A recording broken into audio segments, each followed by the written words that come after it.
Le temps de revenir en fin d'émission pour terminer avec nos internautes. Nous en étions un peu sur ce que vous avez appelé de l'ingérence. Je disais également qu'il me semble avoir une fois entendu le chef de l'État en son temps parler d'ingérence, d'interventionnisme, c'était sur la question libyenne. Oui, justement, il encourageait les puissances à s'ingérer dans les affaires dans des pays dits faibles pour restaurer la démocratie. Alors, en quoi il y a un parallélisme un peu? Ah, vous avez bien dit restaurer la démocratie. Heureusement que dans notre cas, nous sommes en pleine démocratie et nous l'avons toujours prouvé. Donc, je ne comprends pas, pour revenir à ce que j'ai dit tout à l'heure, ce qui n'enlève en rien le mérite de votre question. Quand les Sénégalais discutent entre Sénégalais sur l'opportunité d'une candidature ou sur la validité d'une candidature, je pense qu'il n'appartient pas à une quelconque puissance, à un quelconque homme politique, d'où qu'il se trouve dans le monde, de dire aux Sénégalais, vous avez le droit d'être candidat, vous n'avez pas le droit d'être candidat. Parce qu'il y a un mécanisme qui régule tout ça. Nous avons le Conseil constitutionnel qui décide de tout ça, et nous avons les Sénégalais qui, en dernier ressort, décident de ce qu'il faut faire. Donc voilà la différence fondamentale. Quand on est dans un cas où la démocratie est totalement bloquée, la démocratie est bouchée, il n'y a pas d'alternative pour la démocratie, oui, je pense que dans un cas comme ça, parce que quand même, faut pas se le cacher, le monde est devenu le village planétaire. Donc, dans un cas comme ça, tout un chacun peut intervenir d'une manière ou d'une autre pour la restauration. C'est vous qui avez lancé le mot. Je vous l'emprunte, je pense que j'aurai l'occasion de vous le rendre. Donc, mais malheureusement, au Sénégal, nous n'étions pas dans ce cas. Et le peuple sénégalais a montré toute sa maturité. Les institutions de notre pays ont montré toute leur fonctionnalité. Et le président Wade a montré toute sa grandeur. Et ce matin, il nous a dit en Conseil des ministres, dites tout à vos successeurs.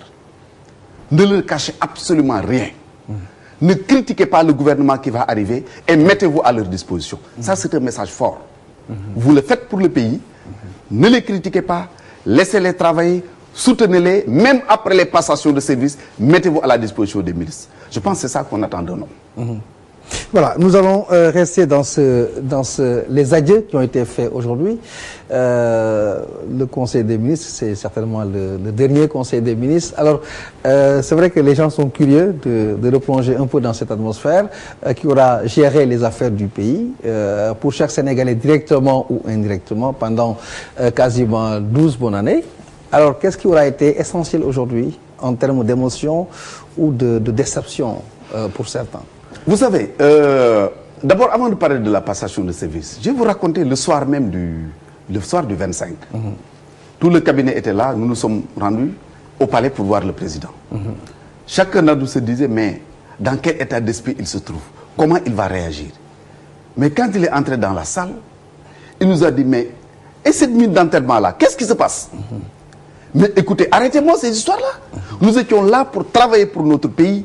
Et partout où vous êtes, je vous demande de continuer à le faire. Voilà. Donc, ça a détendu l'atmosphère. Aujourd'hui, en Conseil, c'est vrai, une séparation, même si ce n'est pas une séparation, parce qu'on est toujours là au Sénégal, on est pour la plupart dans le même parti politique, on a les mêmes milieux, on se rencontre. Mais quand même, en tant que ministre, en tant que Premier ministre, en tant que président de la République, c'était le dernier acte qu'il fallait poser pour le moment. Et quand il est arrivé, ça a été le même climat. À chaque fois qu'il a serré la main à quelqu'un, il a eu à placer un mot qui a détendu l'atmosphère. Ensuite, il a pris la parole. Je pense que vous aurez l'occasion d'avoir l'intégralité de son discours. En tout cas, on y travaille pour pouvoir faire parvenir ça à la presse. Il a remercié tout le monde, tous ses collaborateurs, en précisant qu'un ministre incompétent ne peut pas rester à ses côtés. Il a remercié tout le monde. Et puis, bon, voilà, le Premier ministre également. Ensuite, certains ministres, notamment le ministre de la Communication, le ministre Cheikh Tidiane Sy, le ministre Mamadou Diop Decroix, le ministre Djibo Leyti Ka, chacun a pris la parole. Vraiment pour rendre hommage à l'action qu'il a menée à la tête. D'abord à son combat en tant que politique, qui lui a permis, après 26 ans d'opposition, d'arriver au pouvoir. Comme il le disait, je n'arriverai pas au palais en marchant sur des cadavres. Et de la même manière, il est sorti du palais, la tête haute, sans marcher sur des cadavres. Je pense que c'est ça que nous avons retenu. Et puisque, contrairement à ses prédécesseurs, il quitte le pouvoir, il reste au Sénégal avec nous, il reste pour nous un père, une référence, Alors, pratiquement rien n'a changé. Sauf qu'il n'est plus président de la République. Nous ne sommes plus des ministres à ses côtés. Mais nous connaissons à travailler pour notre pays. Et comme il nous l'a dit, sa porte est toujours ouverte. Il pourra toujours recevoir les uns et les autres discuter avec eux. Alors, pour revenir dans la soirée du 25, par exemple, la posture du chef de l'État en capitaine de bateau qui vous disait de ne pas vous inquiéter, il était dans son rôle. Mais certains Sénégalais ont, puisqu'il y a eu des échos par rapport justement à ces heures, certains ont pensé que l'entourage, le cabinet, les gens qui étaient proches de lui ont peur de l'après-Wade. Wade n'a rien à se reprocher peut-être par rapport à des poursuites, par rapport à un certain nombre de choses, mais son entourage avait tellement de, entre guillemets, je m'excuse du terme, de souillure au point qu'ils ont eu peur que Wade parte. Alors, moi, à chaque fois qu'on me parle de l'entourage de Wade, je me pose la question de qui on parle. J'aimerais bien savoir. L'entourage de Wade, si je comprends bien, c'est son directeur de cabinet, c'est son secrétaire général. Non, ce sont ses ministres, ses collaborateurs, les gens qui ont été des autorités sous son magistère, qui ont eu des responsabilités peut-être. Vous savez, je l'ai dit et répété, moi, si je croyais un seul instant que ces hommes et femmes avec qui je partage le conseil des ministres, que je côtoie tous les jours, c'est des, je m'excuse du terme, c'est des délinquants, quel que soit le cas, je ne serai pas avec eux. Je crois en mon âme et conscience qu'un être humain peut commettre une erreur, c'est possible. Mais en mon âme et conscience, je pense très très très profondément que c'est des hommes intègres, des hommes qui ont donné le maximum d'eux-mêmes pour faire avancer ce pays-là. Donc des hommes qui de manière générale sont exempts de reproches. C'est ça, c'est ma conviction. Maintenant, est-ce qu'il y a des erreurs ou il n'y a pas d'erreurs? Je ne peux pas le dire, je n'en connais pas, mais en tout cas, ma conviction, c'est ce que je viens de vous dire. Alors, sur l'après-Wade, aujourd'hui, les rênes du pouvoir ont changé de camp. Avant de commencer des chantiers comme en fait ceux d'un État, il faut avoir des informations précises à tous les niveaux. Cela peut être réduit à parler d'audit. Si vous étiez aujourd'hui à la place du décideur qu'on vous demande, Serigne Mbacké, aujourd'hui, est-ce que vous êtes de ceux qui pensent qu'il faut auditer de façon très élargie avant que Macky ne commence, ou en tout cas aux premières heures de sa gouverne? Vous savez, les Sénégalais ont élu un homme qui s'appelle Macky Sall. Comme le président nous l'a demandé, nous ne poserons aucun acte, nous ne retiendrons aucun propos qui puisse, dans un sens ou dans un autre, influencer ce qu'il a à faire. Il a promis aux Sénégalais, il s'est engagé devant les Sénégalais à réaliser un certain nombre de choses. Nous lui souhaitons plein succès. Nous prions pour qu'il réussisse sa mission. Parce que réussir sa mission veut dire résoudre les problèmes du Sénégalais. Pour le reste, c'est à lui et à lui seul qu'il appartient de décider de ce qu'il faut faire et comment il faut le faire. Est-ce que vous ne craignez pas qu'il y ait, par exemple, une chasse aux sorcières? Mais non, nous n'avons pas de crainte ou pas de crainte. Crainte ou pas, c'est pas ça notre problème. Nous avons assumé des responsabilités en toute bonne conscience. Si aujourd'hui, moi, on m'appelle pour me dire qu'est-ce que tu as fait de telle ou telle autre chose, je réponds. On n'a pas de problème pour ça. Donc vraiment, et puis vous savez, de plus en plus, les Sénégalais parlent d'audit comme pour créer une psychose. Ça ne date pas d'aujourd'hui. Mais ils ont oublié que de tout le temps, il y a eu des audits dans ce pays. Maintenant, est-ce que les audits étaient publiés ou pas? C'est de notre problème. Non, mais même dans les sociétés. Des audits politisés ou pas? Oui, même dans les sociétés. Même dans les sociétés. Mais il y a des audits qui sont faits régulièrement. Ouais. Regardez par exemple le journal officiel. Tous les jours, vous voyez dans le journal officiel un gestionnaire quelconque, quel que soit son rang, qui est épinglé, qui rembourse, qui est condamné. Mais les gens ne sont pas informés de ça. Mais l'audit, c'est rien du tout. On vous a confié une mission. Quelle que soit la mission, vous l'avez accomplie pendant un temps, vous avez rendu, vous rendez compte, mais il n'y a aucune difficulté à ce niveau-là. Ce qui est clair, c'est que, je l'ai dit, je le répète, ma conviction la plus forte, c'est ce que je viens de vous dire. Les hommes avec qui nous avons eu à travailler, c'est des hommes intègres qui n'ont rien à se reprocher. Absolument rien. Pour le reste, il appartient au nouveau pouvoir de prendre ses responsabilités et de faire ce qu'il pense devoir faire. Alors là, on va revenir un peu sur le second tour. À la suite donc, du premier tour, il y a eu ces résultats. C'est vrai que Wade est arrivé en tête avec un peu plus 30 et quelques %. On a vu dans la campagne, vous appuyez un peu sur non seulement avoir une confiance extraordinaire que vous allez gagner, ensuite vous appuyez sur le ndigal. de Ndiguel aujourd'hui, qui a donné son résultat. Vous en voulez aux marabouts qui vous ont engagé dans cette direction? On ne peut pas en vouloir aux marabouts. Pas du tout. La preuve, dès la proclamation des résultats, le président de la République a rendu visite aux chefs religieux, musulmans et chrétiens, pour les remercier de leur appui, de leur soutien, aussi bien pendant cette élection que même avant, et pour diverses raisons. On ne peut pas en vouloir à qui que ce soit. Vous savez, nous sommes des êtres humains. Et dans notre pays, nous sommes, j'allais dire, à 100% croyants, que nous sommes musulmans ou chrétiens. Être croyant veut dire croire au destin, croire à la volonté divine. L'essentiel, quand on s'engage dans un combat, c'est de faire tout ce qu'on avait à faire. Vous savez, ce qui aurait été une honte pour nous, c'est qu'après 12 ans d'exercice du pouvoir, qu'on nous dise, mais qu'est-ce que vous avez réalisé dans ce pays? Qu'est-ce que Abdoulaye Wade a fait dans ce pays? Personne ne nous posera cette question-là. Parce que partout où vous allez, dans toutes les villes, dans toutes les communes, dans toutes les communautés du Sénégal, partout, il y a des réalisations qui sont là. Et la plus belle réalisation, quelqu'un le disait, je vais le paraphraser, me disait que la plus belle réalisation du président Wade, c'est d'avoir redonné confiance aux Sénégalais. Ce qu'il a fait dans le domaine de l'éducation. Ce n'est pas des choses visibles, concrètes qu'on peut voir, mais c'est des choses extraordinaires. Et je pense que c'est ça le plus important. Il peut aujourd'hui marcher la tête haute partout dans le monde, parce qu'en tant qu'opposant, il a donné l'exemple. En tant que président, il a donné l'exemple. Et pour sortir de la présence également, il a donné l'exemple. C'est ça qu'il faut retenir.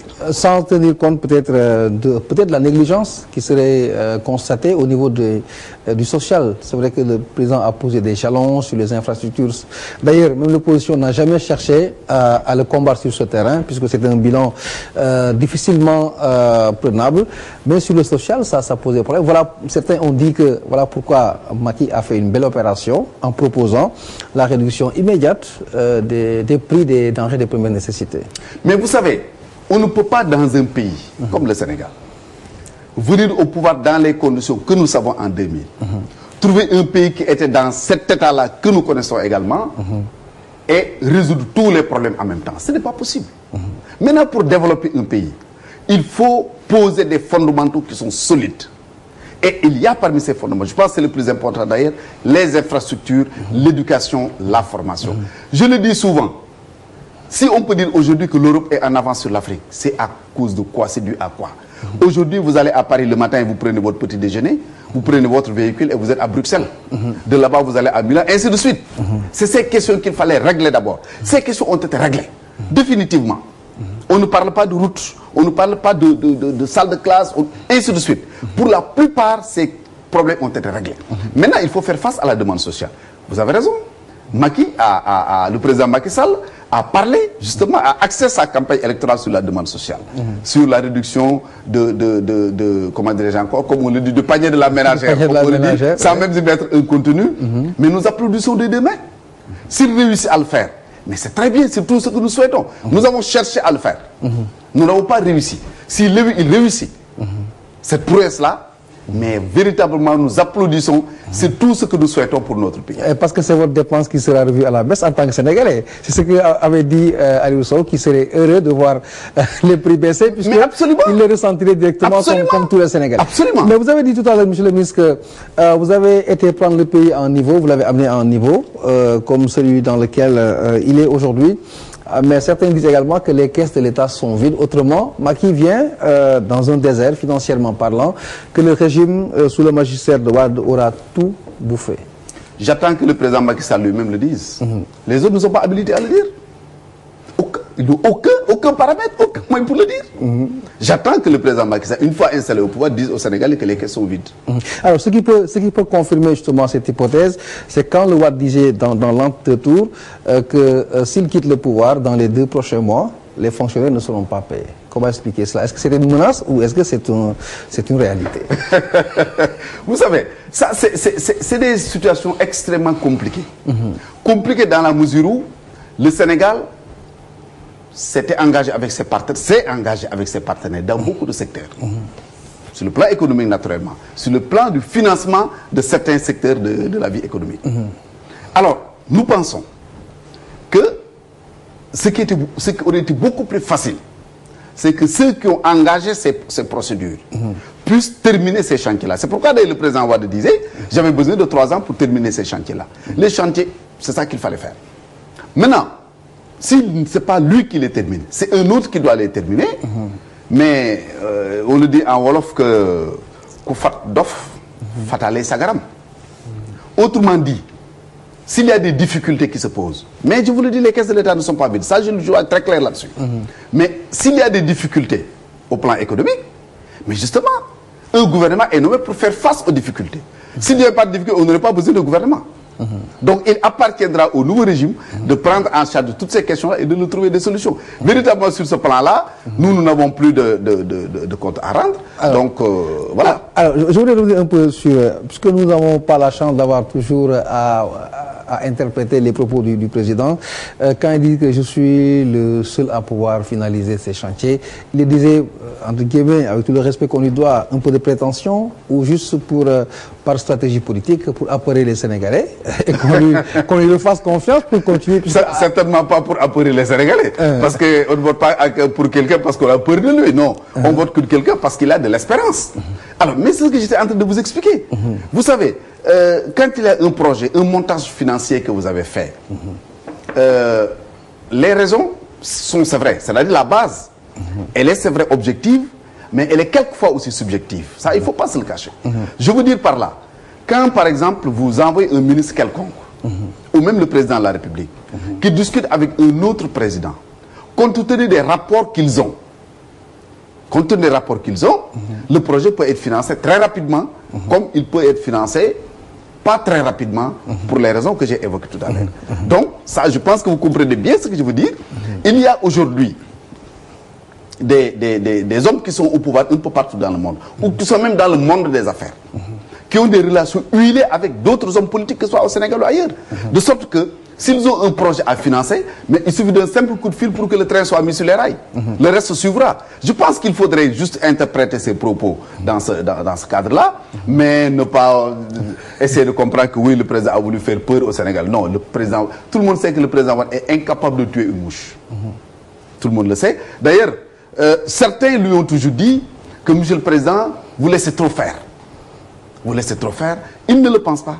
Ils pensent qu'on est des hommes responsables, que les Sénégalais, c'est des hommes qui aiment leur pays, qui aiment leur patrie. Donc, le moment venu, chacun s'arrêtera là où il devra s'arrêter. Mais, encore une fois, véritablement, ce n'est pas pour faire peur à qui que ce soit. Donc, c'est ce qui, peut-être, irait dans le sens de ceux qui disaient que le président était, à un moment donné, pris en otage, puisque même lui ne croyait plus à ce mandat. C'est lié à ça, un peu de tendresse, de paternalisme avec sa petite cour, entre guillemets. Ceux qui pensent que le président est pris en otage, ils ne le connaissent pas. Il écoute tout le monde, il consulte tout le monde. Mais quand il doit prendre une décision, il décide. Il prend la décision qu'il faut. Ça, c'est un homme qui sait prendre des décisions.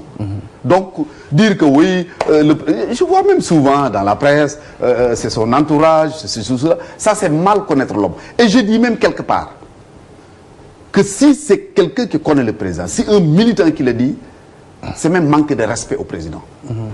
Parce qu'on ne peut pas dire d'un homme de cette trempe, de cette dimension, qui a fait ce qu'il a fait, qui a eu le cursus qu'il a eu, depuis bien avant les indépendances, depuis la guerre d'Algérie, où il était partie prenante, depuis la guerre d'Angola, j'en passe, jusqu'au moment où nous parlons, dire qu'il est téléguidé, c'est même manquer de respect au président. Ça, je pense que ce n'est pas bien.